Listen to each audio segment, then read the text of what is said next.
Captain Vex stood on the bridge of the Star Whisper, watching his homeworld die through the main screen. The crystalline spires that had taken his people thousands of years to grow were crumbling under the relentless assault of the machines. His delicate fingers, made of living crystal like the rest of his body, trembled as he gripped the command rail. "Captain, we have lost contact with the northern cities," reported his communications officer, her voice barely a whisper. The Zilarians spoke in soft tones, their peaceful nature making loud sounds painful to their sensitive hearing. The machines they called harvesters moved across the planet's surface like a plague. Each one stood 3 times taller than a Zilarian, with multiple arms that ended in different tools. Some cut, some drilled, some simply grabbed and crushed. They worked without stopping, turning everything they touched into more of themselves. "How many ships have we lost?" Vex asked, though he already knew the answer would break his heart. 17 evacuation vessels destroyed, Captain. The harvesters adapt to our defensive systems within minutes. Our peaceful technologies cannot stop them. Vex closed his large, gentle eyes. His people had never known war. The Zilarian Confederation included 12 different species, all peaceful, all focused on art, science, and harmony. Their weapons were mining tools. Their ships were built for exploration, not battle. Against an enemy that existed only to consume and grow, they were helpless children. "Sir, incoming message from the Confederation Council." The communications officer said the holographic image of Elder Kenth appeared before Vex. The ancient Zilarian's crystal body had deep cracks from age, and his voice carried the weight of despair. "Captain Vex, I bring terrible news. The Harvester fleet has consumed the Nexus worlds. 6 planets, billions of souls, all gone. They are heading for the core systems now? Our evacuation efforts cannot move fast enough." Vex felt his body grow cold. The core systems held the heart of their civilization. If they fell, the Confederation would cease to exist. "Elder, what are your orders?" "There are no orders left to give, my son. We have tried everything. Our scientists cannot find a weakness in the machines. Our ships cannot fight them. We are a peaceful people facing an enemy that knows only destruction." The connection flickered as another harvester ship appeared in orbit. Vex could see it clearly now, a massive black construct covered in spinning blades and drilling arms. It began firing at the planet's surface, each shot turning another piece of his world into raw materials. "Wait," Vex said suddenly, "the Quantum Beacon Project. Did our scientists complete it?" Elder Kenth nodded slowly. "Yes, but it is experimental, untested. We do not even know if it will work." "What does it do?" "It sends a message across multiple dimensions, reaching any intelligent species within a vast area of space." "But Captain, we do not know what species might receive such a message. They could be even more dangerous than the harvesters." Vex looked at his dying world again. The beautiful crystal forests were being harvested, turned into metal and circuits. His people were running, hiding, dying. How could anything be worse than this? "Elder, with respect, we are already facing extinction. If there are other species out there, perhaps some of them know how to fight. Perhaps some of them can help." The old Zilarian was quiet for a long moment. Finally he spoke. "Very well, Captain. Activate the beacon. Send our message to whoever might be listening. May the crystal spirits protect us from what we might summon." Vex moved to the beacon controls. The device was built into the ship's core, a complex array of quantum transmitters and dimensional processors. His crew had never used anything like it. "Communications, prepare a distress signal. Make it clear that we need military assistance." "Sir, we have no concept of military assistance." "What should the message say?" Vex thought for a moment. His people knew nothing of war, but they understood the concept of protection. "Send this. Any sentient species capable of receiving this message, we require immediate assistance. Our worlds are being destroyed by an enemy we cannot fight. We are a peaceful confederation of species under attack by machines that consume everything. Please, if you can help us, we are at these coordinates." The message was loaded into the beacon. Vex hesitated for just a moment, then activated the device.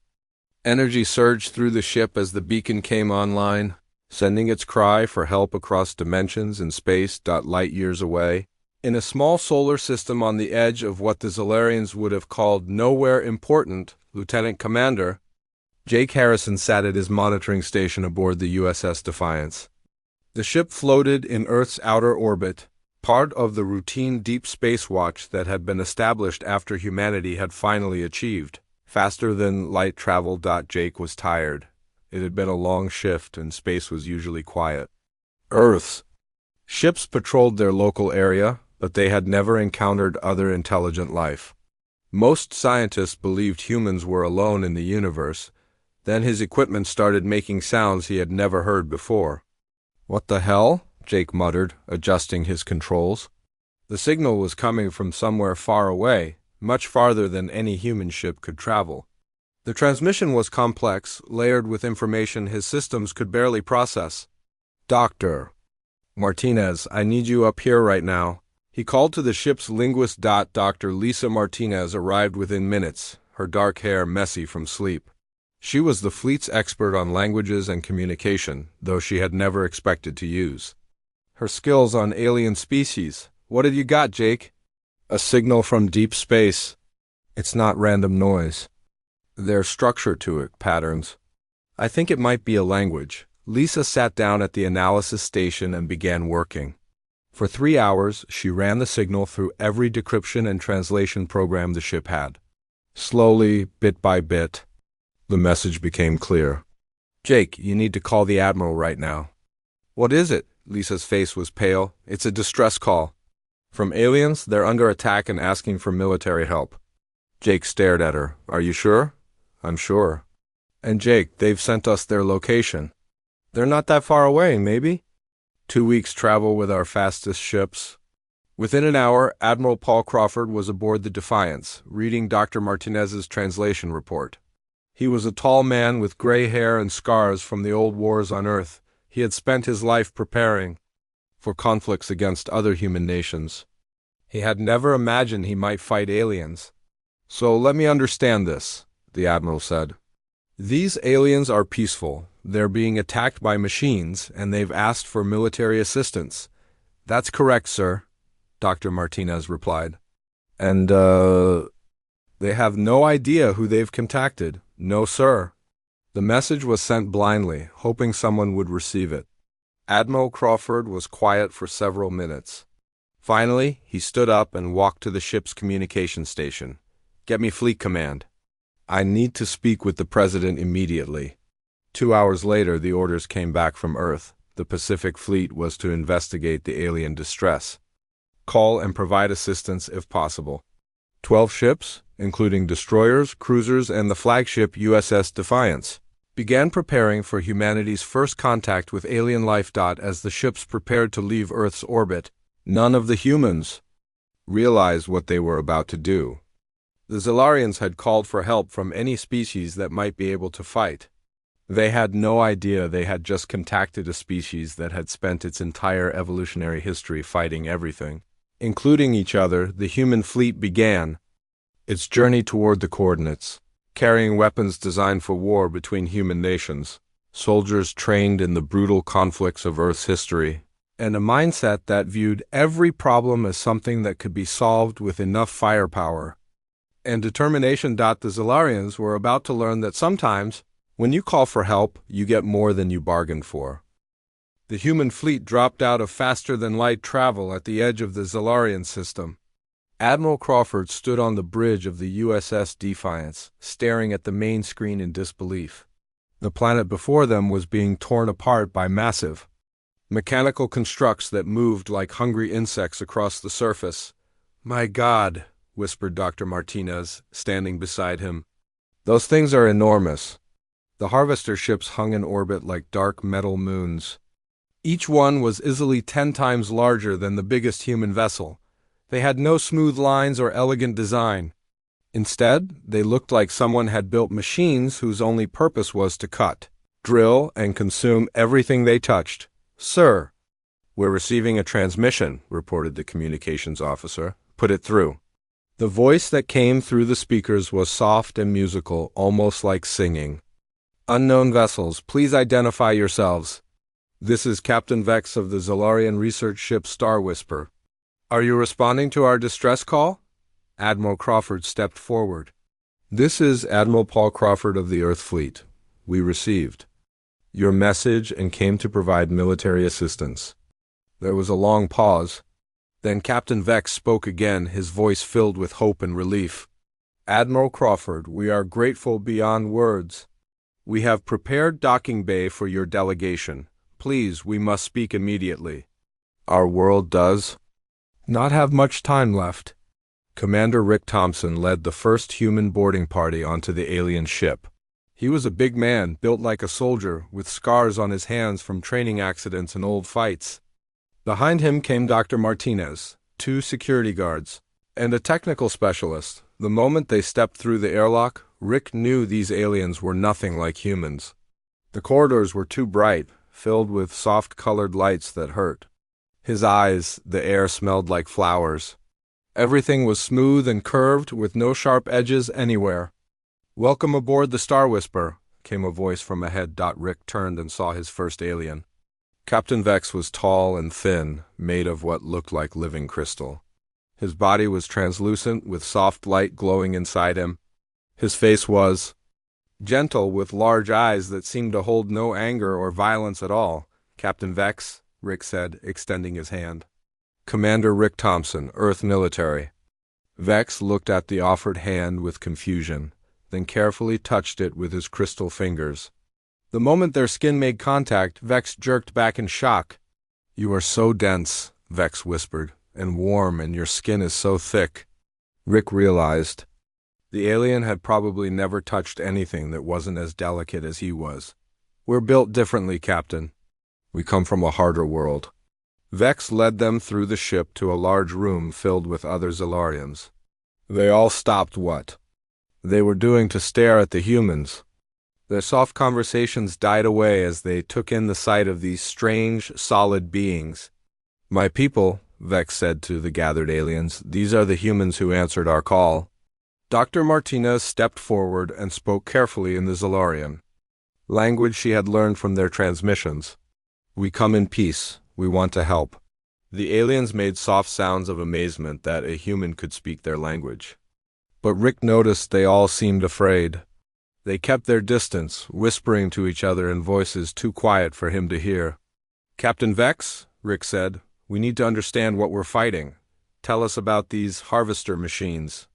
Vex gestured to a large screen that showed the planet below. The mechanical constructs were still working, turning forests into metal components and cities into raw materials. "They appeared 6 months ago," Vex explained. "First one ship, then 10, then hundreds. They do not communicate. They do not negotiate. They simply consume everything organic and turn it into more of themselves." "What weapons do you have?" Rick asked. Vex looked confused. "Weapons? We have mining tools. Cutting lasers for research. But we are a peaceful people, Commander. We have never made weapons designed to hurt other beings." Rick exchanged a look with Dr. Martinez. She could see the problem immediately. These aliens had never fought a war. They had no concept of military tactics, strategy, or combat. "Captain," Dr. Martinez said gently, "how do your people resolve conflicts?" "Conflicts?" Vex seemed puzzled by the question. "We discuss things. We find solutions that help everyone. Violence is not natural to us." One of the security guards, Sergeant Don Kelly, stepped forward. "Sir, with respect, these machines aren't going to discuss anything. They're going to keep eating your planet until there's nothing left." The Zolarians in the room made soft sounds of distress. The idea of beings that couldn't be reasoned with seemed to terrify them more than the machines themselves. "We have tried everything," said another Zolarian, an older one with deeper crystal formations. "Our scientists studied them. Our diplomats attempted communication. Our evacuation ships tried to save as many as possible. Nothing works." Rick walked to the screen, showing the planet. He could see the destruction patterns, the way the machines moved in organized groups. "They're efficient," he said. But they're following patterns, predictable patterns. Commander Thompson, Vex said hopefully, can your people fight these machines? Rick turned back to the group of delicate crystal beings. They were all looking at him with those large, gentle eyes, waiting for an answer that would save their world. Captain, fighting is what we do best, Rick said simply. The Zilarians didn't understand what he meant. They had no context for a species that had spent thousands of years perfecting the art of warfare. They couldn't imagine beings who had survived on a planet where everything from the weather to the animals tried to kill them daily. Dr. Martinez tried to explain. Captain Vex, humans come from what we call a hostile world. Our planet tests us constantly. We had to learn to fight to survive. Fight what? Vex asked. Everything, Dr. Martinez replied. Wild animals, natural disasters, diseases, and each other. We've been at war for most of our history. The Zilarians looked horrified. One of them whispered, "How terrible for you." Rick almost smiled. These aliens felt sorry for humans because they'd had to learn to fight. They had no idea that all that fighting had made humanity exactly what was needed right now. Admiral Crawford. To all ships, came a voice over Rick's communicator. Prepare for combat operations. We have incoming harvester vessels. Through the windows of the alien ship, Rick could see the human fleet moving into formation. The Earth ships looked small next to the massive harvester constructs, but they moved with purpose and coordination that the alien ships lacked. Captain? Vex, Rick said. I need you to move your ship away from the combat zone. Get your people to safety. But what about our world? Vex asked desperately. Rick looked at the gentle alien, then at the dying planet on the screen. We're going to get it back for you. The Zilarians watched in amazement as the human ships advanced toward the harvester fleet. Instead of running or trying to negotiate, the Earth vessels moved forward like they were eager for the fight. Captain Vex turned to Dr. Martinez. Your people are not afraid? Dr. Martinez smiled grimly. Captain, you called for military assistance. Fear doesn't help in military situations. We'll be afraid later, after we win. As the first human weapons began firing at the harvester ships, Vex realized that his people had made contact with something completely outside their understanding. These humans didn't just know how to fight. They seemed to enjoy it. The Star Whisperer moved to a safe distance as the battle began. The Zilarians watched their saviors engage an enemy that had seemed invincible, and slowly began to understand that they had called something far more dangerous than they had ever imagined. The Harvester mothership moved toward the human fleet like a mountain of black metal and spinning blades. It had destroyed countless civilizations over millions of years. Every species it had encountered either ran away or died quickly. The machines inside its computer core had no programming for what was about to happen. Admiral Crawford stood on the bridge of the USS Defiance, watching the enemy approach. The harvester ship was 50 times larger than his flagship, covered with weapons. That could cut planets apart? Any sane species would have retreated. All ships, this is Admiral Crawford, he spoke into his communicator. Execute attack pattern Delta. Remember, these machines have never fought anyone who fights back. Let's show them what that feels like. The human fleet moved forward in a formation the Zilarians had never seen before. Instead of spreading out to avoid damage, the Earth ships moved closer together. Instead of trying to stay at a safe distance, they accelerated toward the enemy. Captain Amy Foster commanded the destroyer USS Relentless. She had fought in 3 wars on Earth before humanity reached the stars. Her ship was small compared to the harvester construct, but she aimed it directly at the enemy's hull. Ma'am, collision course locked in, reported her navigation officer. Good, prepare boarding parties. We're going inside that thing. The Zilarians aboard the Star Whisperer watched in horror as the human ship flew straight toward the massive harvester. They expected to see it destroyed instantly. Instead, the USS Relentless opened fire with everything it had while ramming into the enemy hull. They're attacking it directly, whispered Captain Vex. But that's suicide. Dr. Martinez, still aboard the alien ship, shook her head. No, Captain, that's tactics. The USS Relentless punched through the Harvester's outer armor and disappeared. Inside the larger ship, immediately, explosion sounds came from within the enemy vessel. The humans were fighting inside the machine. In conditions that would have killed any Zolarian in seconds, Sergeant Dan Kelly led his squad through the Harvester's interior corridors. The air was toxic, filled with chemical fumes that would have poisoned most galactic species. The temperature was hot enough to melt Zolarian crystal bodies. Automated defenses fired constantly, filling the passages with deadly energy beams. "Johnson, set charges on that power junction," Don ordered. "Williams, cover the rear corridor.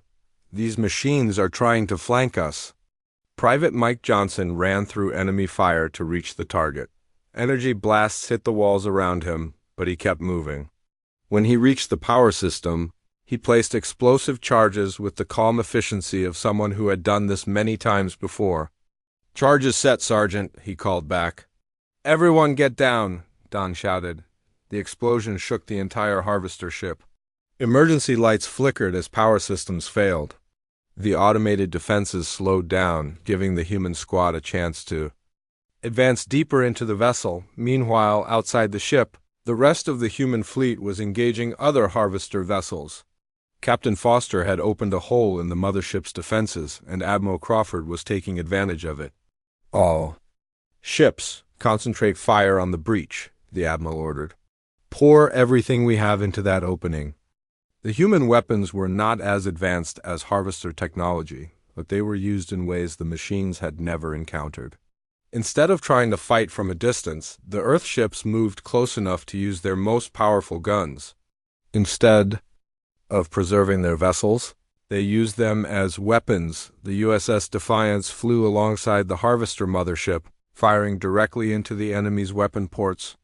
When Harvester cutting beams tried to slice through the human ship's armor, Admiral Crawford ordered his crew to ram those weapons with smaller vessels. "Sir, we're losing the interceptor," reported his tactical officer. "Did they complete their mission?" Crawford asked. "Yes, sir, they took out 3 Harvester weapon systems before going down. Then they did their job. Continue the attack." The Zolarians couldn't understand what they were watching. The humans were accepting losses that would have made any peaceful species surrender immediately. But instead of weakening their resolve, each destroyed ship seemed to make the remaining humans fight harder. Inside the Harvester mothership, Sergeant Kelly's squad had reached the central processing core.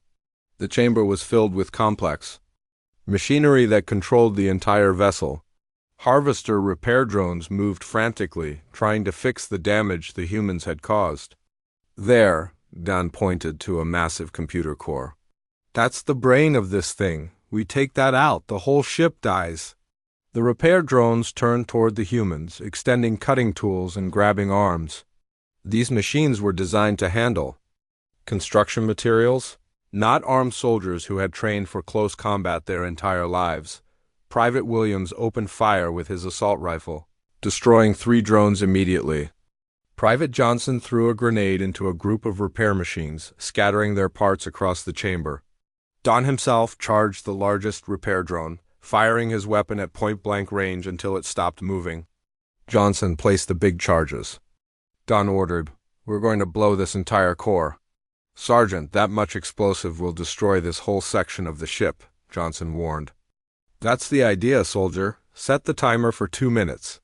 That should give us time to get out." As Johnson placed the charges, the Harvester ship's computer systems began to understand what was happening. These organic beings were not trying to disable the ship or capture it. They were trying to destroy it completely, even if it meant dying in the process. The machine intelligence had no programming for dealing with enemies who would sacrifice themselves to win. Every other species had valued their own survival above victory. These humans seemed to consider death an acceptable price for success. "Charges armed, Sergeant," Johnson reported. "All right, people, time to go," Don said. "Back the way we came." "Double time?" The human squad ran through the Harvester corridors as alarms blared around them. The ship's automated systems were trying to stop them, but the humans had already caused too much damage. They reached their entry point just as the explosives detonated. The entire center of the Harvester mothership exploded outward.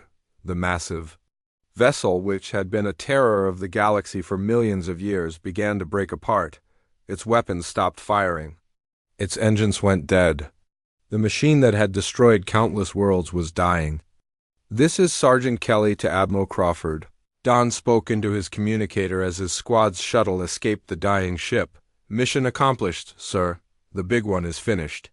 Admiral Crawford smiled as he watched the Harvester mothership break into pieces. Around him, the rest of the enemy fleet was retreating. The machines had encountered something they were not prepared for, a species that fought like the universe owed them a victory. "All ships pursue the retreating vessels," Crawford ordered. "We're not done here yet." The human fleet chased the fleeing harvesters through the system, destroying them one by one. The machines tried to escape, but they had never needed to retreat before. They had no tactics for running away because no species had ever forced them to. Captain Vex watched the battle end from the safety of the Star Whisper. His gentle people had seen the humans turn an impossible situation into total victory. They had watched beings who seemed to enjoy the most dangerous aspects of warfare. "Dr. Martinez," Vex said quietly, "your people fought like they were not afraid of dying." Dr. Martinez looked at the captain with tired eyes. "Captain, we are afraid of dying. We're just more afraid of losing." As the last harvester ship exploded under human weapons fire, the Zilarians began to realize something that filled them with both gratitude and terror. These humans had not just saved their world. They had revealed themselves to be the most dangerous species the galaxy had ever seen. And now they knew where the Zilarians lived. News of the human victory spread across the quantum beacon network faster than the Confederation Council had expected.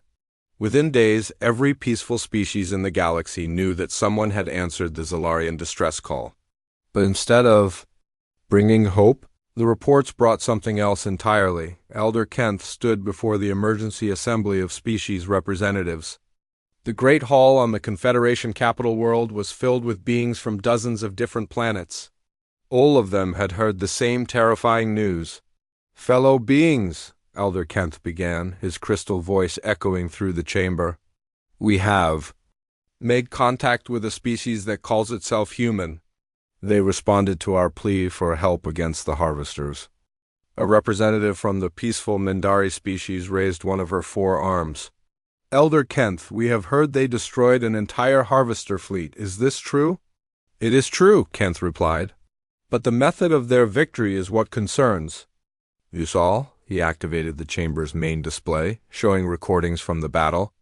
The assembled aliens watched in silent horror as human ships rammed directly into enemy vessels. They saw soldiers fighting inside toxic environments that would have killed any Confederation species in minutes. "They fight like they have no fear of death," whispered a Thrakari diplomat, his tentacles curling with anxiety. "Worse," said Elder Kent, "they fight like they enjoy it." The recordings continued, showing human soldiers placing explosives that would destroy entire sections of ships, knowing they might not escape in time. The aliens watched humans sacrifice their own vessels to create tactical advantages, treating their ships like disposable weapons. "This is not warfare as we understand it," said the Mindari representative. "This is madness."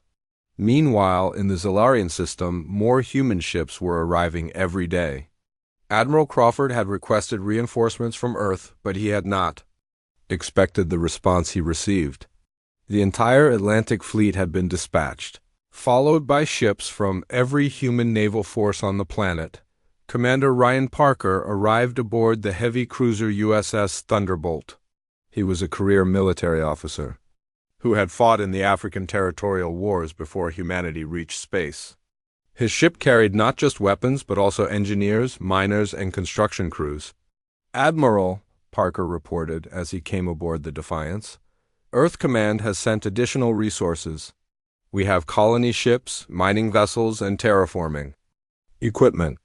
The President wants to establish a permanent human presence in this region." Admiral Crawford nodded. "Good. We need to make sure the harvesters don't come back." set up defensive positions around the Zalarian worlds. But the humans were not just setting up defenses. They were doing something that made the Zalarians deeply uncomfortable. They were making themselves at home. Captain Vex watched from his ship as human vessels began establishing bases on the moons around his homeworld. The Earth ships brought equipment the Zalarians had never seen before, giant machines that could reshape entire landscapes, weapons platforms that could destroy approaching fleets before they entered the system. Dr. Martinez, Vex said during one of their daily conversations, your people are building permanent structures. Are they planning to stay? Dr. Martinez looked uncomfortable. She had been studying Zalarian culture and was beginning to understand how her own species appeared to these gentle beings. Captain, humans have a saying. When we help someone, we want to make sure they stay helped. We're building defenses to protect you. But these defenses also control access to our system, Vex pointed out. Nothing can enter or leave without human permission. Dr. Martinez did not answer immediately. She was beginning to see the situation from the Zalarian perspective, and it worried her. On Earth, the president was meeting with his military advisors. The news from the Zalarian system had reached home, and the implications were staggering. General, the president said to his chief military advisor, explain to me what our people have found out there. General Hayes spread a star chart across the conference table. Mr. President, the region beyond Zalarian space contains dozens of inhabited systems. All peaceful species, no military capability worth mentioning. And they're all under threat from these harvester machines. What are Admiral Crawford's recommendations? He wants to establish a permanent fleet presence in the region. Set up patrol routes, create supply bases, offer protection services to any species that requests them. The president studied the chart. Each system represented millions of potential allies, vast resources, and strategic locations that could extend human influence across the galaxy. Approved, he said. Send them everything they need. Back in Zalarian space, Dr. Kate Johnson was conducting her first formal meeting with the Confederation Council. As the fleet's xenobiologist, she had been chosen to explain human nature to the alien species. Council members, she began, I want to help you understand why humans are so effective in combat situations. Elder Kent leaned forward. Dr. Johnson, we have seen your people fight.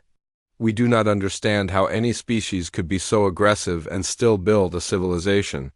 Kate activated her presentation screen. Most species in this region evolved on worlds that supported life easily. Mild climates, abundant food, few natural predators. Your development focused on cooperation and harmony because your worlds rewarded those behaviors. The council members nodded. This matched their understanding of natural development. Earth is different, Kate continued. Our planet actively tries to kill everything on it. Extreme weather, dangerous animals, diseases, volcanic eruptions, earthquakes. Humans evolved to survive in conditions that would destroy most species. She showed images of Earth's hostile environment. Hurricanes that could level cities, predators that hunted in coordinated packs, diseases that could wipe out entire populations. To survive on Earth, humans developed several traits that make us effective warriors. We have redundant organs, rapid healing, high pain tolerance, and strong tribal instincts. We also developed something else. What? Asked a Thrakari representative. We learned to find solutions through aggression. When we encountered a problem, our first instinct was to fight it until it stopped being a problem. The council members exchanged worried glances. This was not how civilized beings were supposed to think. Dr. Johnson, Elder Kent said carefully, are you saying that humans naturally resort to violence? I'm saying we naturally resort to whatever works, Kate replied. For millions of years on Earth, violence worked. It kept us alive. It gave U.S. territory. It provided resources. We've only been peaceful for a few hundred years and only with each other. The implications of her words settled over the council like a dark cloud. These humans had not learned to fight because of the harvester threat. Fighting was their natural state. Peace was something they had to work at. There's something else. You should know, Kate continued. Human culture views competition as entertainment. We have entire industries built around watching people fight each other. We study military history for fun. We create games that simulate warfare. The Confederation. Representatives sat in stunned silence. A species that found violence entertaining was now established in their space, offering protection to anyone who asked for it. Dr. Johnson, Elder Kent said finally, what do your people want from us? Kate looked at the gentle beings around the table. She thought about the human ships spreading through local space, the bases being built, the patrol routes being established. She thought about how Admiral Crawford talked about protection services and ongoing security arrangements. Council members, she said carefully, I think my people want to help you. But I'm beginning to worry that our idea of help might be different from yours. As Kate finished her presentation, human ships were already moving toward other systems. In the region, reports were coming in of more harvester attacks, more desperate species calling for aid. Each call was answered by human fleets that arrived with overwhelming force and stayed to establish permanent security arrangements. The galaxy was about to learn that when humans offered protection, they meant it, whether the protected species wanted it or not. The Harvester Prime facility hung in the dark space between stars like a metal planet. For millions of years, it had been the source of every harvester fleet in the galaxy. The massive station contained factories that could build entire armadas, processing centers that converted organic matter into mechanical soldiers, and the central intelligence that controlled every harvester operation across known space. Admiral Crawford stood on the bridge of the USS Defiance, looking at the enemy stronghold through his main screen. Around him, the largest human fleet ever assembled waited for orders. Ships from every nation on Earth had joined the final assault. The combined fleet included over 200 vessels, carrying the full might of human military power. Admiral, reported Captain Foster from the destroyer USS Relentless, our scouts have confirmed the facility's defenses. We're looking at automated weapon systems that could destroy our entire fleet before we get close. What about the alien intelligence data? Crawford asked. Commander Parker answered from his position at the tactical station. The Confederation species have provided detailed scans of the facility. According to their information, the station has never been successfully attacked. Every species that tried was completely destroyed, Crawford nodded. The peaceful species of the galaxy had attempted to fight the Harvester Prime facility many times over the centuries. Their sophisticated long-range weapons, their advanced defensive technologies, their carefully planned strategic approaches had all failed against the station's overwhelming firepower. Sir, said Dr. Martinez, who had remained with the fleet as their alien relations specialist, the Confederation Council is monitoring our communications. They want to know our attack plan. Tell them we don't have one, Crawford replied. Dr. Martinez looked confused. Sir, you heard me. We don't have a plan. Plans are for enemies who think like we do. This thing has been built to stop planned attacks. The Admiral opened a communication channel to the entire fleet. All ships, this is Admiral Crawford. You've all read the reports on this facility. Every military expert in the galaxy says it can't be destroyed. Every computer simulation says we'll lose. Every tactical analysis says this is suicide. He paused, looking out at the enemy station that blocked out the stars with its massive bulk. Good thing we're not military experts, computer simulations, or tactical analyses. We're humans, and we don't care what's supposed to be impossible. All ships advance and attack. Find something on that station and break it. The human fleet moved forward without formation, without coordination, without any of the careful planning that had marked every previous attack on the facility. Instead, each ship captain made their own decisions about how to approach the target. Captain Ben Carter commanded the heavy cruiser USS Vengeance. Instead of trying to avoid the station's weapons, he aimed his ship directly at the facilities. Main weapon array. When the automated defenses opened fire, he used his ship's armor to absorb the damage while closing to point-blank range. All weapons, fire into that gun cluster, he ordered. If we're going to die, let's take some of them with us. The USS Vengeance's guns hammered the Harvester weapon systems at close range, while enemy fire tore through the ship's hull, but instead of retreating when his vessel took damage, Carter ordered his crew to ram the weapon array directly. The Harvester Prime Facility's Central Intelligence tried to understand what was happening. The organic ships were not following any logical attack pattern. They were not trying to preserve themselves or minimize casualties. Instead, they seemed to be using their own destruction as a weapon. Captain Amy Foster took a different approach. She guided the USS Relentless through the facility's defensive fire toward what looked like a maintenance section.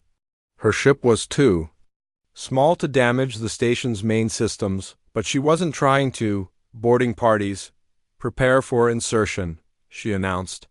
We're going inside that thing.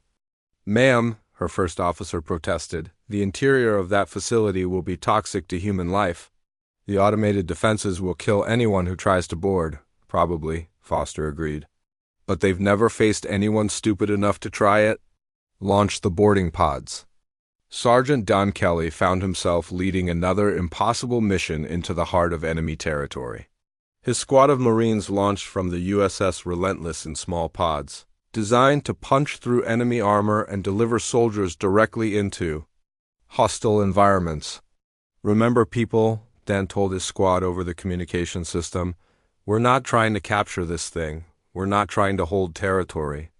We're just trying to break as much as possible before we die. The boarding pods smashed through the facility's outer hull and began depositing human soldiers throughout the massive station. The Harvester defense systems had never been designed to handle enemies inside the facility itself. Private Mike Johnson found himself in a corridor filled with automated manufacturing equipment. Giant machines were building new Harvester units from raw materials.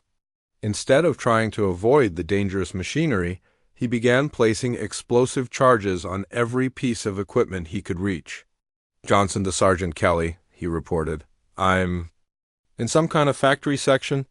There's enough equipment here to build 1,000 ships. Can you destroy it? Don asked. Give me 5 minutes and a lot of explosives, Johnson replied. Throughout the facility, human soldiers were doing what they did best, finding the most dangerous possible approach to every problem and charging ahead anyway. They moved through toxic atmospheres, fought automated defenses designed to stop armies, and destroyed systems that other species had considered invulnerable. The Harvester Prime Intelligence began to understand that it was facing something completely outside its programming. These organic beings were not just willing to die to achieve their objectives. They seemed to prefer dangerous solutions to safe ones. Admiral Crawford watched the battle from his command ship as reports came in from across the facility. Human casualties were enormous, but the damage they were causing was even greater. The station's factories were exploding. Its weapon systems were failing. Entire sections were going dark as human soldiers destroyed power systems from the inside. Admiral, Dr. Martinez said, her voice filled with amazement. We're actually winning. Of course we are, Crawford replied. This thing was built to stop civilized species who value their own lives. We're not civilized, and we don't value our lives more than victory. The final blow came when Captain Carter managed to pilot his damaged ship directly into the facility's central power core. The USS Vengeance's reactor overloaded on impact, creating an explosion that cascaded through the station's primary systems. The Harvester Prime facility, which had been the terror of the galaxy for millions of years, began to break apart. Its central intelligence went silent. Its factories stopped working. The source of every Harvester fleet in known space was dying. Across the galaxy, every remaining Harvester ship suddenly stopped moving. Without the Prime facility to coordinate them, the individual machines had no purpose. They simply shut down. Where they were, leaving behind dead metal hulks floating in space. The threat that had destroyed countless civilizations was over. Admiral Crawford addressed the Confederation Council from the bridge of his flagship as the human fleet regrouped around the destroyed facility. Council members, he said, The harvester threat has been eliminated. Your species are safe. Elder Kent appeared on the communication screen, his crystal features showing a mixture of gratitude and fear. Admiral Crawford, we owe you a debt that can never be repaid. But we must ask, what do you want from us now? Crawford smiled, but it was not a reassuring expression. Council, you called for military assistance. We provided it. Now we need to discuss the terms for ongoing protection services. Protection from what? Elder Kempf asked. The harvesters are gone. From anything else that might threaten you? Crawford replied, the galaxy is a dangerous place. You need someone to keep you safe. The council members exchanged worried glances. They were beginning to understand that they had not been rescued.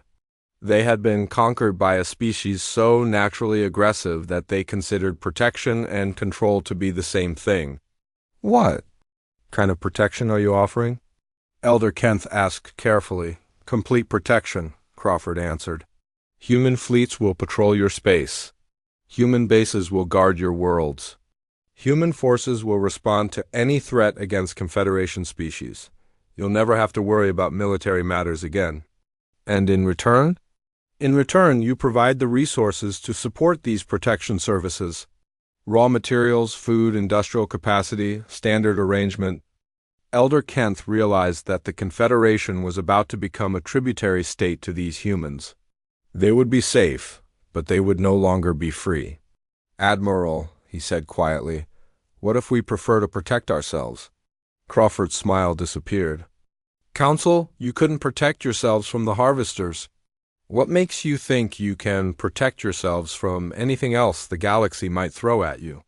The truth of his words settled over the council like a heavy weight. They were a confederation of peaceful species with no military capability. Without human protection, they would be helpless against any aggressive force. We accept your offer, Elder Kent said finally. Excellent, Crawford replied. Welcome to the Human Protection Zone. You're going.